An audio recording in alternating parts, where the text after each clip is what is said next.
Here we are. We are back, getting everything ready for game number 2. Looks like almost everybody's hopping inside the lobby, so shouldn't be too much longer now. A lot to break down after that first game, Clover. Where do you even want to start? You know what? For starters, Hardshifts kind of went out a little bit early, and that was something I was not entirely expecting. And through the hands of shoot to kill. But the real thing, of course, I want to talk about, Matt, was that end game with Oath. Yeah. The reposition coming out from that is, and again, it leads back to what we were talking about in the earlier sections of it. When you hear a prolonged skirmish that's happening around you, and you know one of the teams that might not, that essentially has their flank revealed to you is kind of caught up in a different fight, you can then position in that, mop up a couple of kills, bare minimum, or at least pick up the whole team, and then have a position as well to where you can try to reposition on a different angle that the team that was trying to be aggressive towards them wasn't expecting. You potentially net yourself two different teams. Yes, there is a risk that comes with whenever you do this, and you got to have some faith in your aim whenever you do it. But whenever you can just instantly pick up kill after kill, and that's exactly what Oath did, and it was beautiful to see. Yeah, and they really were rewarded for it well. 19 total points and a chicken dinner. But Zenith as well. I mean, this is kind of we saw a couple of their fights, but a lot of it was just out in the kill feed. They were doing quite a bit. There were 11 kills themselves, only 6 on placement points. As we did see Roth fall in the end, and shoot to kill. They actually went out kind of early, only picking up 3 placement points, but 11 kills. Very good way to start indeed, as they're going to round up the top 3 for this match, Matt. My thing about this is look at the first couple of spots. All right, it's 19, 17, 14, 13, 10, and in sixth place, only 5 points. Usually we see the left side of the leaderboard have some spatterings of kills here or there, but it is a massive drop to where seventh only has 3 points. And then we just look at there is absolutely nothing that is happening on the right side of the leaderboard as far as overall points to work with. Sure, a lot of these teams did go out and they were the victims of these top 5 teams. But that means the fact that it's just more pressure. Whenever you walk out and you only have like a 2 point game or a 0 point game, it means the fact that most of these teams function on a points per round style setup. They go, okay, I need to try to average like 5 points, 10 points per game. That way we can get up into these different types of positions. When you're walking out not meeting those goals, it just puts more pressure onto the later rounds to try to accomplish and make your average back up.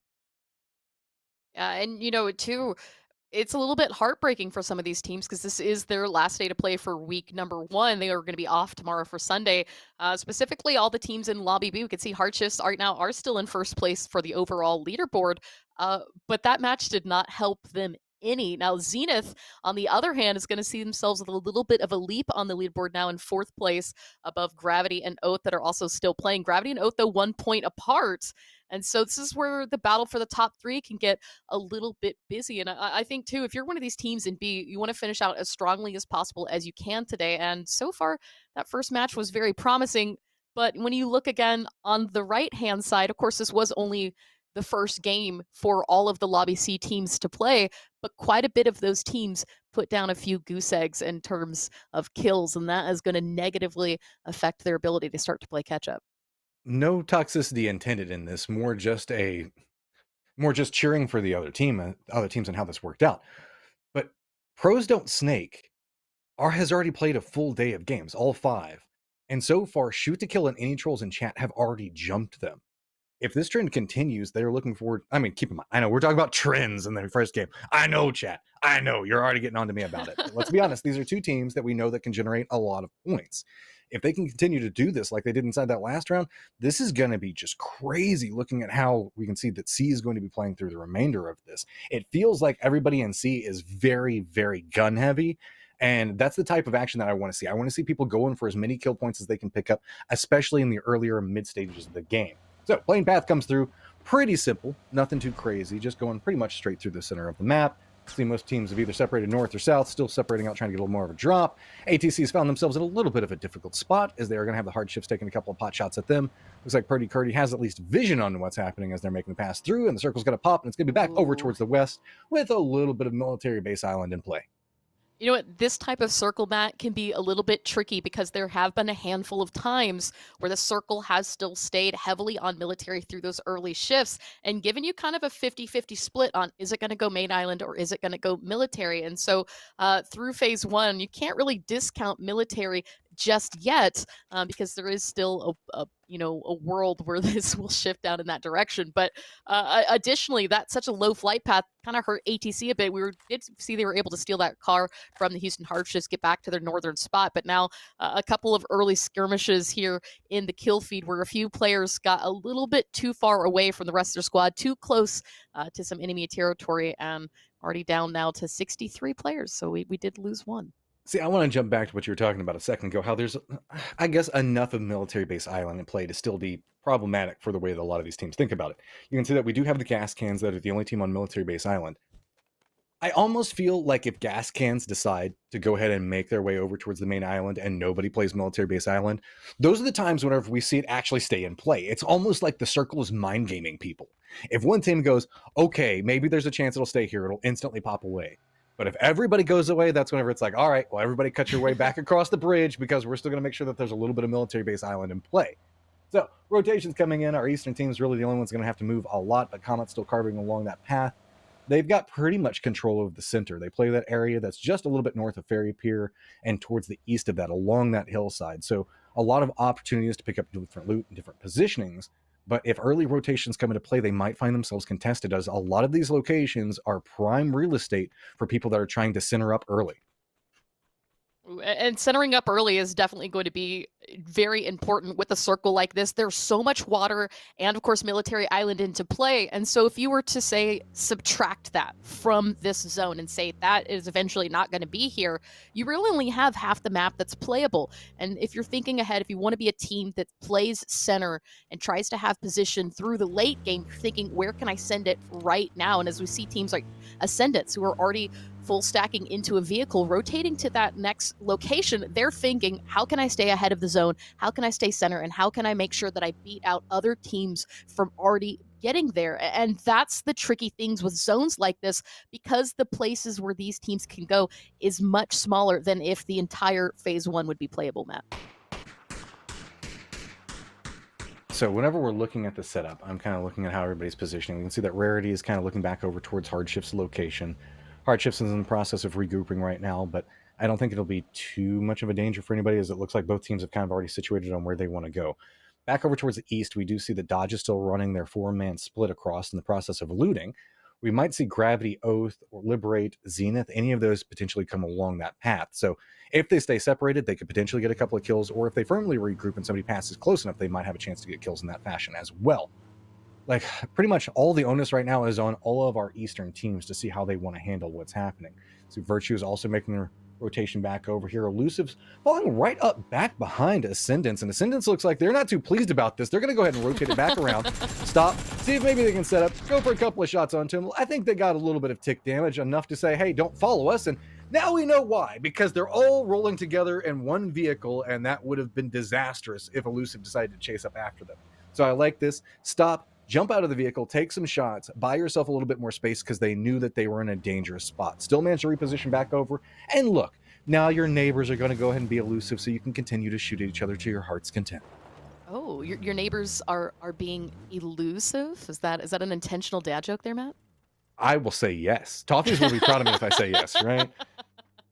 No, but I mean, a very interesting play indeed. Ascendance, though, isn't going to spend any time in that compound. They're going to go ahead and let Elusive keep that. And they were able to pick up a second car, so that Dacia now is going to be sent ahead for a scouting mission to see where they can put down safely. And this is where we're talking about, again, with what this phase one circle has provided in all of these compounds that are kind of centralized right now. If you're a team that maybe has been struggling just a little bit so far to get points down, you're maybe not really happy with where you are and you're looted, or you want to really see where this phase two circle goes, you don't want to go right now immediately into a fight. You want to give yourselves the time to set up and prepare for what's to come. And when you talked about, again, Matt, as well, all those teams on the East that need to rotate themselves into the zone, the biggest thing right now that's helped them out is that a couple are waiting until the last moment to rotate. And so luckily, a lot of those teams that dropped in that area at the start have already rotated and transitioned themselves more central to the circle. So that means that Exactly. as they come into the zone, they're going to have a little bit more room to breathe. We can see right now, Liberate, they've come in. There's nobody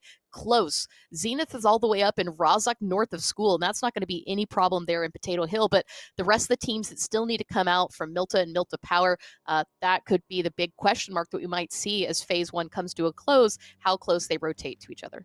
Yeah, Dodge was our gatekeeper team back over towards the east, and they opted to play back closer towards center. Elusive just never feels like they're ever going to be happy. Going to go ahead and continue along forward. I like the pre-nade coming through that. Not quite enough time for it to work. Sneak attack goes for a little bit of spray back over, get some damage onto this. Now we can see how the rest of Ascendance tries to regroup onto it. See, firm numbers advantage back over towards Elusive, but they don't know that. They haven't had a chance to scout it out just quite yet. So a little bit of a bounce back and forth. Going to go ahead and get the down onto it, but look, stepping back away, saying, okay, where is everybody else at? The other two members for Elusive still playing back out in the fields, trying to get a little bit more vision onto this. Shoot to kill, here's what's going on, gives it a little bit wider of a berth. Looks like they were looking about making a rotation back over towards this, but not going to go for it just quite yet. Instead, going to go make their way back down towards the south. The other members of Ascendance have also kind of decided to hold down position. They're just going to go ahead and give up back. They know that there's nothing that they can really do about this, but I like the way that Elusive played this. They had one back down inside the trench, sent one back over forward inside the vehicles, and then two others playing back on the other end of this to get a little bit more support depending on how this push with the vehicle came through. Multiple angles, multiple approaches, and using different terrain points such as the trench to your advantage. That requires a lot of communication, and it was successful for them. They came in, and I thought that they played that very well. Yeah, I mean, kudos to Elusive, right? You know, we saw them kind of fight Ascendance for those compounds north of Chopsticks. Ascendance said, I'm not comfortable, sent it to the compound south of Chopsticks, and Elusive thought, you know what, well, we're not just going to sit here. We know where you guys are. Let's just kind of push for this. Let's keep our eyes on them and maybe see if we can pick up a couple of kill points. That's obviously taking out Beck. And now I think as well, given themselves in a really good position here, depending on where this phase two circle goes. But now Liberate, again, another team that we talked about, has kind of been following behind Dodge, who let go of that gatekeep position. This has allowed Liberate a really nice place to backfill up here on the high grounds. They can catch anybody who's coming in from Milta if they stay south, because oftentimes, Matt, we see teams will avoid that road, but there's a kind problem. of drive right through where Liberate is right now, and that's actually what we're starting to see Oath do right now. Yeah, they were too caught up looking back down towards Dodge. They were kind of tunneled back in over onto that, and Oath managed to get so close back behind them. Instantly picks up a kill back over towards Grobby. Now the rest of Liberate just has to move quickly because they know the fact that they don't have the numbers. Gravity's going to be falling back behind that. And look, everybody left. Gas cans left, and there's still a little bit of section back over towards Military Base Island. I don't know why it happens this way, but it always feels like it does. A huge section of water is eating up this present circle. So that means that teams are now having to contend with water to the south, a smidgen of Military Base Island still in play, and those fields that are just going to be south of Gatka. So many teams are going to try to be clustered around that Quarry, Primorsk, Beachhead area, and there's not going to be a lot of options. You can see Comet's trying to find some type of path to work with.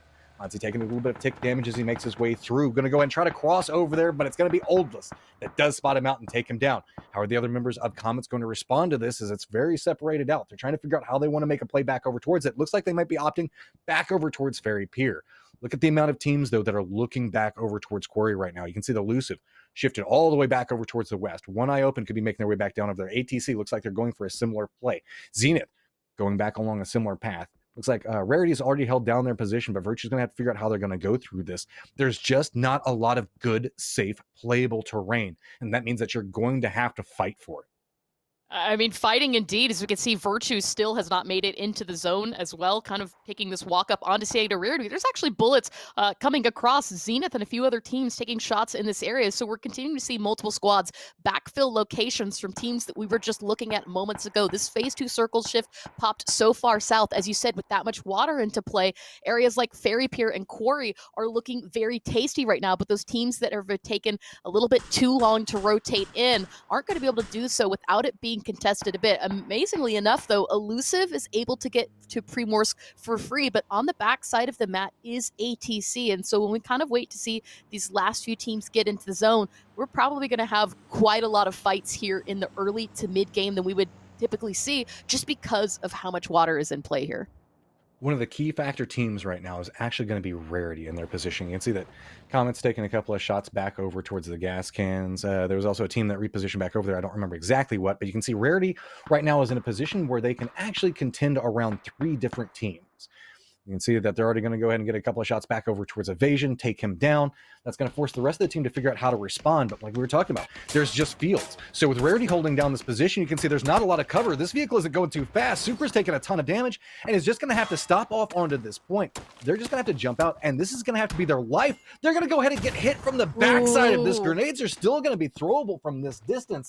There's not a lot of good options. Oath sees this and is praying that this could be their opportunity. They're going to shift back down, reposition to the south of this, but that's going to put them right into Gravity's firing line. So you can see we have Rarity off on this point, Gravity back down towards the south, kind of funneling every team between the two of them. And if they opt to not go at both of these teams, they just have to drive through the field and let both of these teams shoot at them. There is no good option. You either fight, claim a position like Oath is trying to do right now, or you just wait and die, as you can see what's going on with Virtue.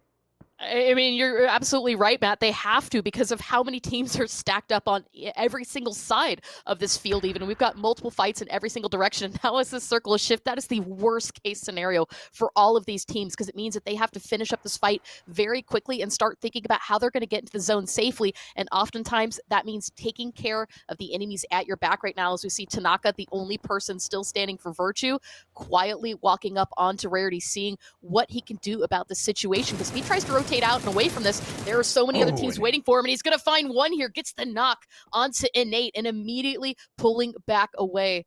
As you can see, the rest of San Diego Rarity had already sent it. They had vehicles and left their teammate behind here. Well, see, now Rarity has to contend with what they were setting up a second ago.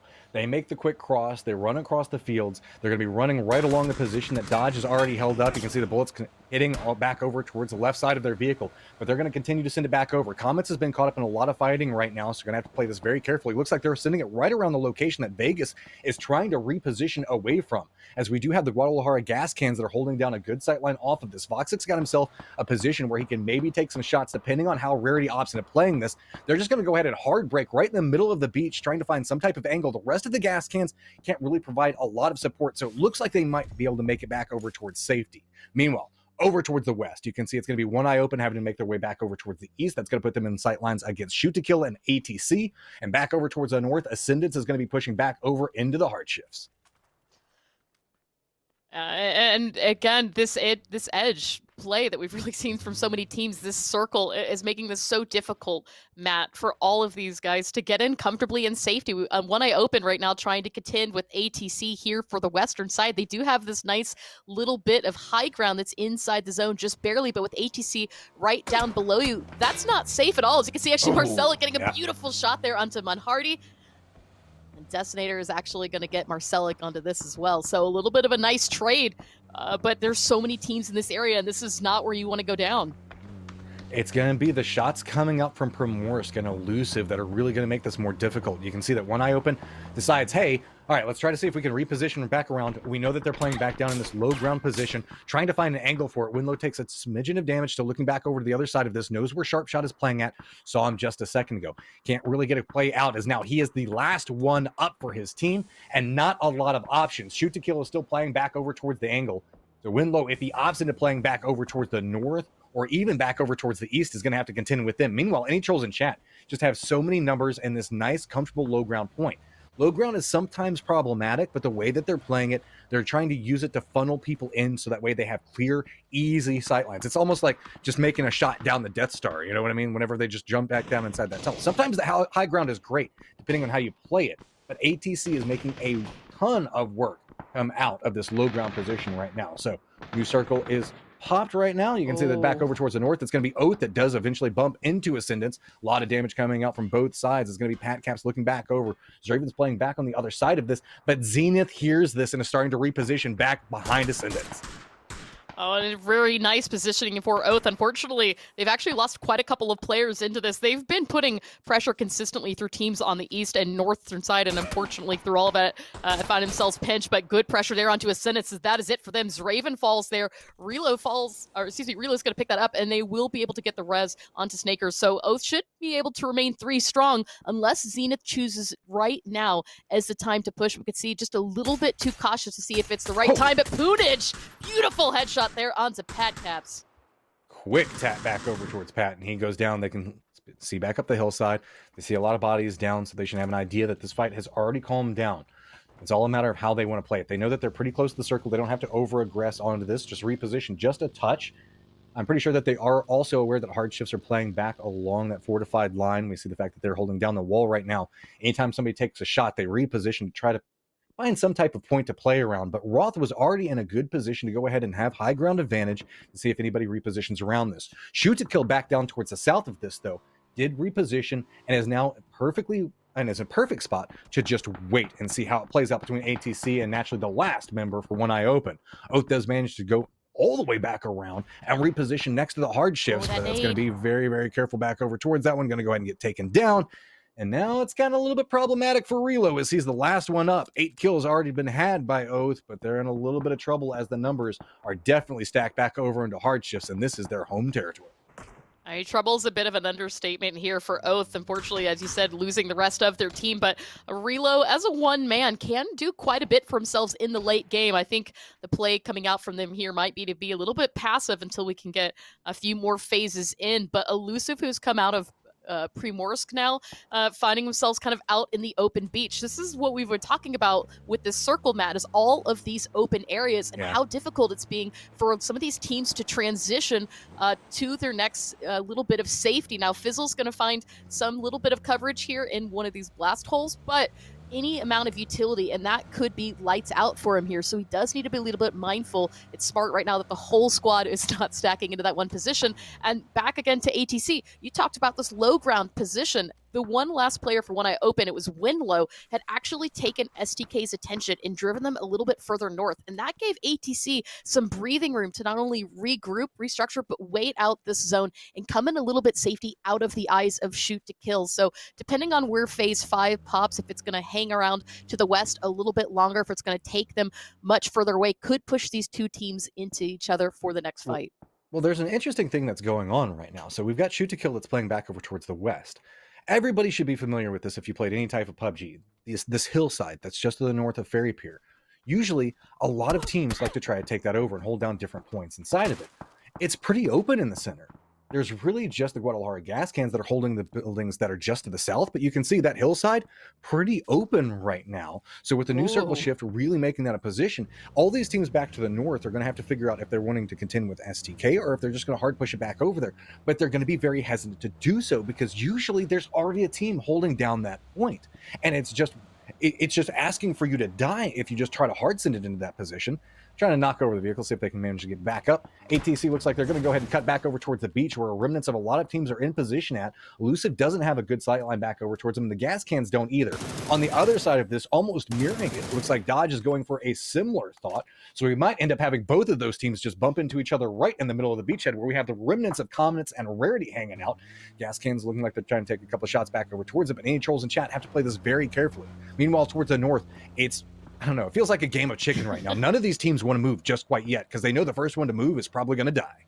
I mean, you called it. I think a lot of teams right now think that there is somebody in the fields. I mean, we have an untouched crate that hasn't even been so much as glanced at, and no teams have really sent a scout in that area, so they can't be for certain if somebody is there or not. But the beach, which is where a lot of teams thought maybe this is the better play, is so busy right now. We've got 6 teams. Liberates, I think it's going to be the first, Illusion, the first one actually to send it now into that open field. Zenith following in shortly afterwards. That's going to allow Hardshifts to walk it in last, but they still need to be more worried about Relo, who's still in that compound. So with 11 teams, 34 alive, it's just insane to me with a circle this small, and I think we might have quite a bit of bloodshed. Look at this kill feed, Matt. Look at all of the utility coming out from Zenith. Loving this. Good position coming out from Zenith, doing a lot of damage back to the other side of this. You can see Icy Flex showing a lot of trouble now.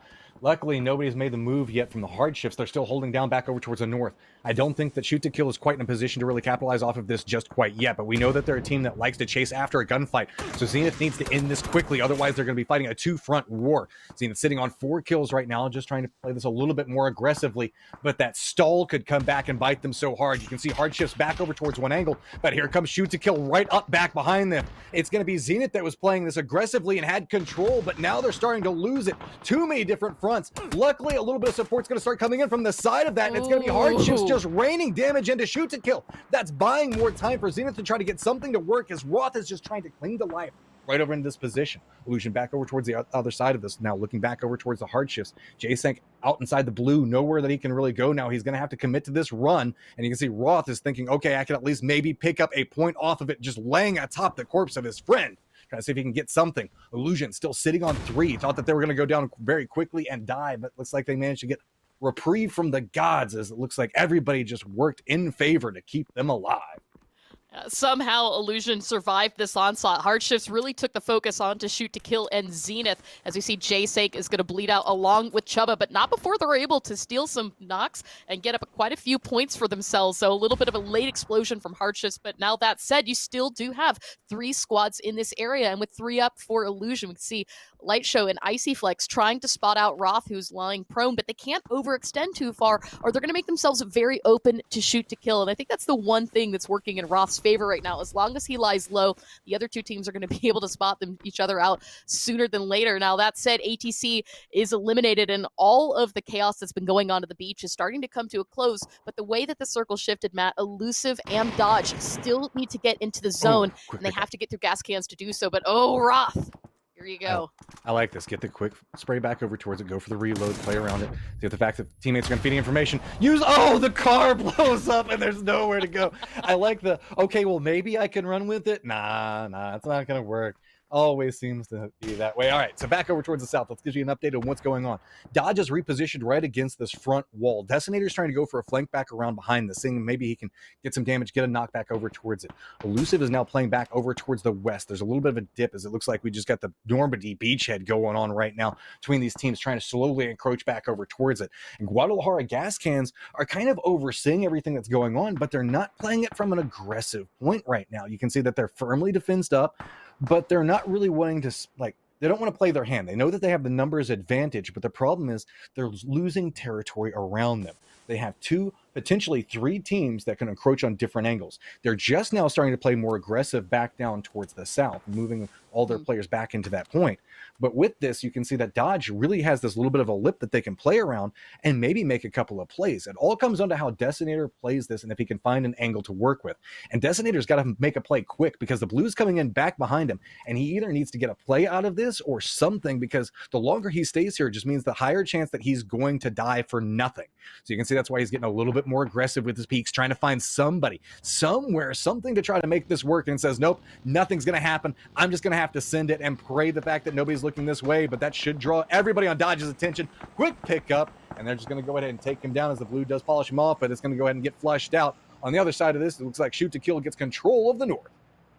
Shoot to Kill read the situation that happened up north, realized that they really are the only teams north of the road aside from Illusion. Went ahead to try to take that big push and cleaned out, still with 3 up. Now, back to gas cans. They've really kind of had the compound curse going on for them here, sitting safely in the zone. They've avoided too much damage. And of course, I say that right as Badger gets knocked, but that's allowed Dodge and Elusive to walk up onto them. Now, as the circle is going to shift back up north in favor of Shoot to Kill, not only in the high grounds, but they're across the street. And Matt, with the street like this very open, that's going to require a lot of utilities, something that's not all of these teams still have up in the late game. So gas cans with 5 kills to their name, trying to continue to hold what little bit of coverage they have. This is going to be big in a fight against Shoot to Kill. As we can see now, it looks like Alo has actually spotted out Fizzle, so that's 1 more down for Elusive. The biggest thing right now that's been helping Dodge out is this ridge line. But this ridgeline is not in the zone, and they've got 10 seconds to make a decision on where they want to send it. And the best way to then rotate is to rotate right past Elusive. I like the idea behind the play. Go ahead and try to reposition around this. See if maybe they can take down Elusive, draw some type of fire away, or just go ahead and send it right back over towards him. Is that A Molotov seat going to swap. connect? That was beautiful. Toss it on that. JLD is running out on fire. Does manage to get the flush, but he goes down. Sneak attack is just narrowly clinging to life on the inside of this lamp a lot. Now is being forced to make the push back over next to where the gas cans are going to be playing. Are we going to see the res come back over onto the other side of this? Lampalot gets a quick spray back over towards it, starting to tear apart the sides coming out from gas cans. They should be able to get the res. But now we also do see a flush coming out from the other side of this as Lampalot does go ahead and get the kill back over towards this. All right, the flush back over now. So we've got the gas cans in position up to 1 point. Shoot to kill know exactly where they are. They have the hillside. They have control. It's just sneak attack being the last one up and the odd man out for his squad. So it's a firm setup of a 3v3v1. I mean, Fern's setup indeed, and sneak attack somehow miraculously surviving that nasty sweet seat swap molly. But we can see Alo has perfect viewpoint on that window. And so I think the play for sneak attack here is to try to out survive gas cans, but the blue coming in, there's nothing really he can go. This is phase 7. He's going to have to heal. That zone is chunking fast. So this might just come down to shoot to kills to gas cans. We see sneak attack is in fact going to fall out to the zone. And Shoot to Kill should be able to read this. There's 6 alive. They are 3 of them. They know that Guadalajara gas cans have been a stack, but they also don't want to take too much of an unnecessary risk. With one knockout, Obelisk is actually going to fall to the zone here.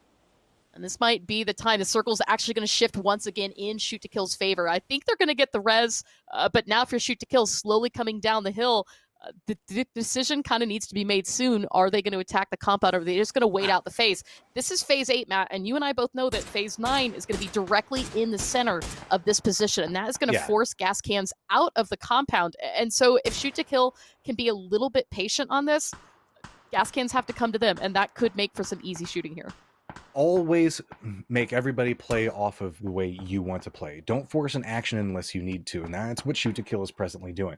You can see repositioning, trying to get different sight lines, different trees, different angles to cover, because they know the fact that it's going to be all onto gas cans to move, and that road has not a bit of cover onto it. So as long as these guys can just continue to get tick damage in, get a couple of knocks, the gas cans are just going to have to hit the shots of their lives to survive their way out of this one. And there's not a lot of options.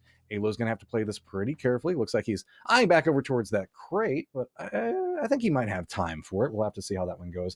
I might be a little bit too greedy. I think he's just trying to make a play around the side of it, but no. Instead, going to go ahead and get spotted out. But in the return on that, a little bit of damage coming back over for it. Shoot to Kill has the angle to play around, and you can see that the res does come back through. This is nobody on gas cans has anywhere to go right now. So every single time one of these knocks comes through, it's just more utility that's being burned off because it's more meds, less armor, anything else along those lines. Tap shot still trying to come through for Shoot to Kill right now as they know the fact that it is a 2v3 in their position. Sure, they've got one up, but they can't afford to look away from the fight. They have to commit into what's going on. Good shots continuing to connect, denying anybody to jump back over that wall. That means the fact the gas cans are slowly being funneled a different angle, but Luke 12 goes down. Now it is just on to Civ. They know where everybody from gas cans are going to be moving. Gets a couple of tap shots back over towards him, but doesn't get the down. Now has to figure out which angle does he look at. Going to have to be moving with the blue on both sides. But the problem is the fact that Civ has to look at 2 different points. Gets a little bit more damage, trying to get a little bit more space, but he has to be careful. The read comes out, trying to run across the road and manage to cross it. That means it's going to be that much harder for Shoot to Kill to find some way to play this angle. Trying to find the peak, at least get one of them down so that way he can maybe make a play. But no, the gas cans' patience and perseverance pays off as Guadalajara gas cans get 9 kills and the victory. Unfortunately, that reload that Civ had to do there in the end kind of leaned him in the direction for the other player coming up on the right, and that was all they needed to get that last shot in Civ. It was down to 35 HP and take out what was less to Shoot to Kill. I mean, you kind of said, let the other team come to you. The problem was that gas cans came out fighting and ready to go, getting those very crucial opening knocks onto Shoot to Kill, allowing them a little bit more time to focus on the remaining players and take back control, staying ahead of the blue, and really in the end getting that chicken dinner. Compounds can be a little bit tricky when you have them early on. Sometimes you can sit there all day and not really have any information or anything to show for it points wise, but in this case Guadalajara really did good to maintain control of the beach and in the end get that chicken dinner. I thought it was over when they couldn't cross the wall. I thought there were so many different points where I thought Guadalajara Gaskins were gonna die. And they just managed to continue to persevere over and over. And a big part of that's going to be Honey Badger walking away with 6 kills inside that round. Great performance coming out from him. But whenever we saw Alo try to cross back over, gets shot down, turning it into the 2v3, you could tell that put so much pressure back over towards Luke, trying to go ahead and at least get a return knock onto it to try to even out the numbers. He just kept having to peek back over towards that angle and kept trying to deny the wall. And eventually the repositions came through, and then it was very quickly shifted back over, and Guadalajara managed to cross the road and get into position, and that just turned the game on its head right then and there. Great performance coming out from both of those teams. Cannot wait to see what's going to be happening in game number 3. But we're going to take a quick break, guys, and we will see you in just 1 second.